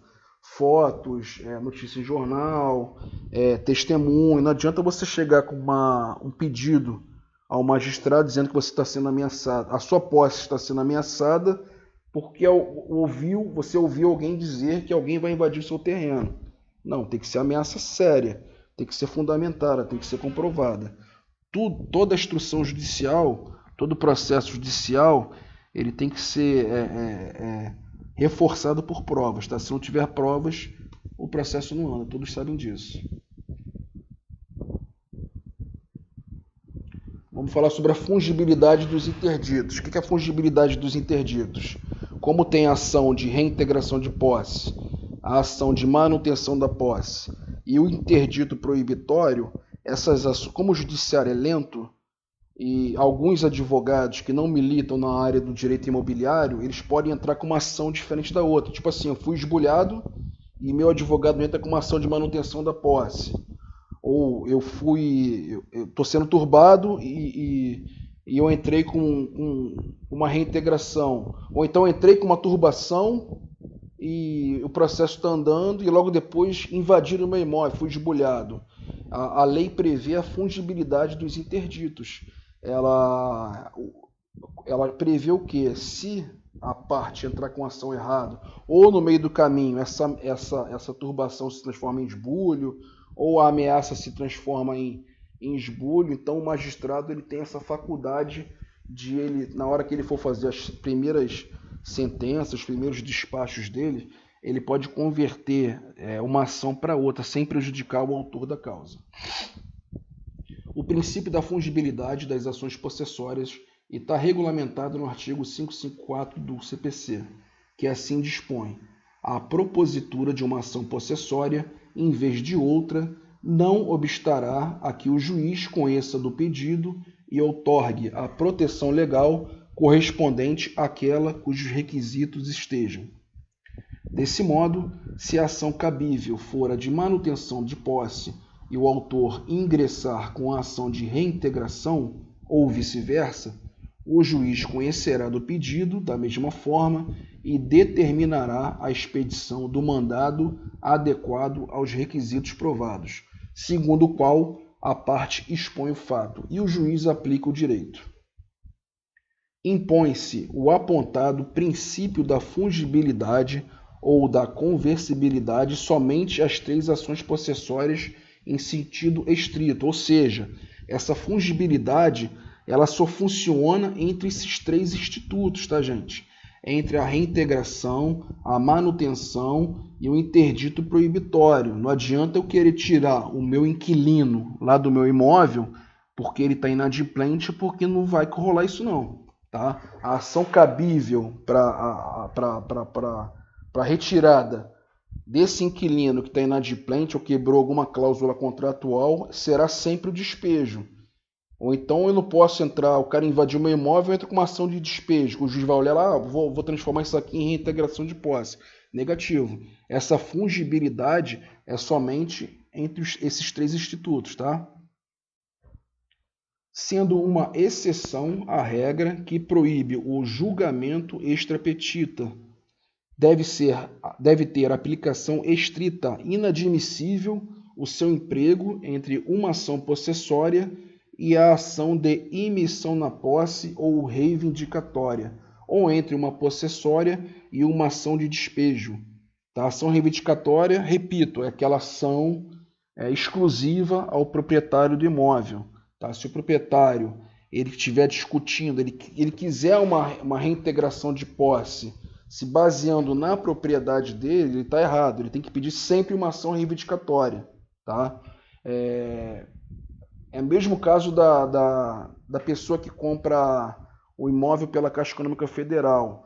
Como ele nunca teve a posse do imóvel, o pedido, eles são até um pouco parecidos, tá? Da reintegração com a emissão. Ele vai entrar com uma reintegração de posse, mas o pedido dele vai ser uma emissão na posse. E emissão é quem nunca teve a posse do bem. Se aquela pessoa comprou um imóvel de leilão da Caixa Econômica Federal e tem uma pessoa lá ocupando o imóvel, a responsabilidade não é da Caixa Econômica, essa pessoa que comprou o imóvel, a obrigação dele é entrar com uma ação reivindicatória com pedido de emissão na posse, tá? Como ele nunca teve a posse do imóvel, tá? Vamos lá. Se tal ocorrer, o autor será declarado carecedor por falta de interesse processual adequado, não podendo uma ação ser aceita por outra. Isso acontece muito, gente. Na prática, isso acontece muito. O princípio ora em estudo autoriza a conversão do interdito proibitório em interdito de manutenção ou reintegração de posse, se, depois de ajuizado, vier a ocorrer a turbação ou esbulho em que se temia. Tá? O cara entrou com uma ação de interdito proibitório em face da ameaça que ele estava tendo no imóvel dele, da posse dele. Deu entrada na petição inicial e aconteceu o que ele já estava prevendo. As pessoas foram lá e invadiram o imóvel dele. Foi esbulhado. Tá? Então, o magistrado vai fazer a fungibilidade das ações, só que o contrário não pode acontecer. Não adianta, não existe a pessoa que foi esbulhada, aí depois o juiz vai tomar providências e o autor da ação fala assim, não, realmente eu fui esbulhada, mas agora eles já saíram e estão me ameaçando de novo. Não vai, aí nesse caso não vai haver a fungibilidade. Esse sujeito ele vai ter que entrar com uma outra ação possessória, ele vai ter que entrar com um interdito proibitório, alegando a ameaça. Não importa se a mesma pessoa que está ameaçando ele foi a pessoa que já esbulhou o imóvel dele. O cara saiu, esse autor recuperou a posse dele, ele está sendo ameaçado de novo, ele não pode se aproveitar da primeira ação, pedir a fungibilidade das ações e transformar em ameaça. Entretanto, ajuizado a ação de manutenção de posse, não há mais lugar para ser intentado o interdito proibitório por falta de interesse de agir. A correção pode ser feita pelo juiz, já ao despachar a inicial e proferir decisão concessiva ou denegatória da liminar, bem como na sentença definitiva. Pode ser realizada também na fase recursal pelo juízo de segundo grau. Resumão. Aspectos gerais.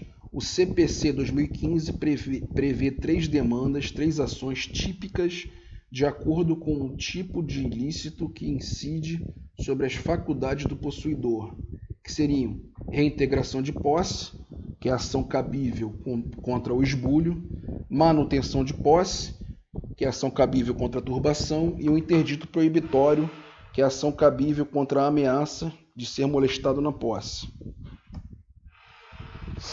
Violações à posse. Violação máxima, esbulho, invasão, perda da posse pelo autor, mesmo em caso de posse precária, como quando o comodatário não sai do imóvel, mesmo após a notificação. Aquele exemplo daquele tio que ficou no quarto. Atenção, pode ser que uma parte do imóvel tenha sido retirada da esfera do possuidor pelo invasor. Em relação a tal parte, houve esbulho e cabe reintegração de posse. Violações à posse. Violação média, turbação, incômodo. Concreta situação de perturbação no acesso ao bem. Há uma interferência no gozo habitual sem que tenha havido perda da posse. Cabe manutenção de posse. Exemplo, pôs-se abaixo uma cerca limítrofe e se vem utilizando campo de fazenda alheia, invadindo limites antes estabelecido pela cerca para nutrir o gado. Meu vizinho lá da minha fazenda, ele derrubou a minha cerca Ele não entrou, não esbulhou meu terreno, mas o gado dele está lá no meu terreno, lá na minha fazenda comendo a grama. Ou seja, estou sendo turbado, não estou com a minha posse plena. Violações à posse, violação mínima, ameaça, justo receio de que venha a ocorrer esbulho ou turbação. Normalmente decorre de uma ameaça ao exercício da posse. Com a medida judicial cabível, interdito proibitório. Exemplo, movimento de moradores sem terra anunciaram a invasão de fazendas de certa região, conforme o cronograma apresentado, há caminhões dirigindo ao local. Ou seja, clara ameaça que você vai ser esbulhado. Gente, finalizamos o slide. Vou abrir para as perguntas.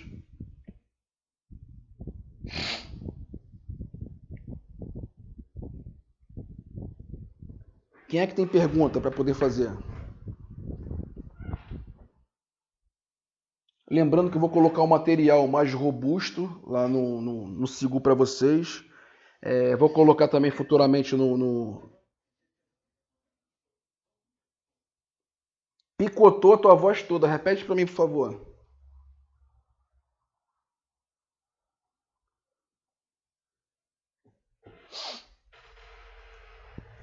Repete para mim quem fez a pergunta aí, por favor.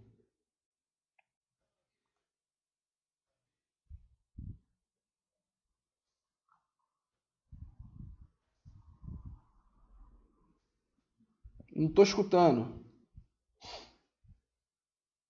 A internet deve estar ruim.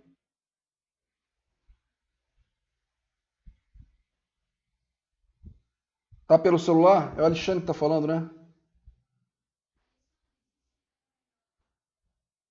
Alexandre, digita pra gente aí que o teu áudio tá muito ruim. Deve ser a tua conexão.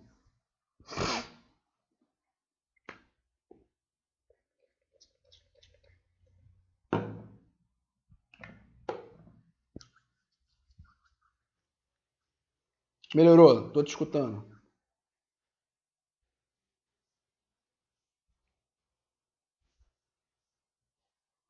Desses.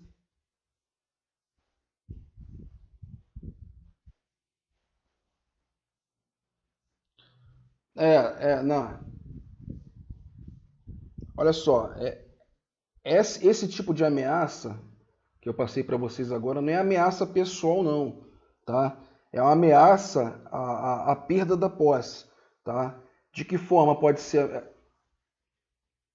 Essa ameaça ela tem que ser bem fundamentada. Quando você levar essa demanda ao judiciário, ao magistrado, você tem que levar provas, de preferência provas documentais. Já falei aqui em sala de aula que a prova testemunhal, a testemunha é a prostituta das provas.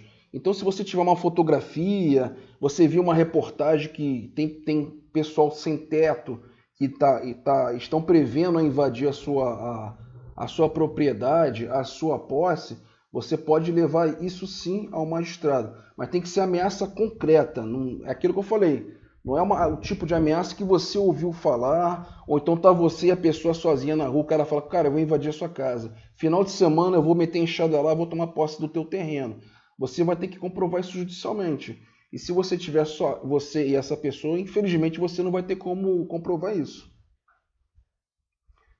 Agora, se essa pessoa turbou ou esbulhou, infelizmente, você mesmo sabendo da ameaça e sem a comprovação para você entrar com um interdito proibitório, você pode se valer das outras duas ações.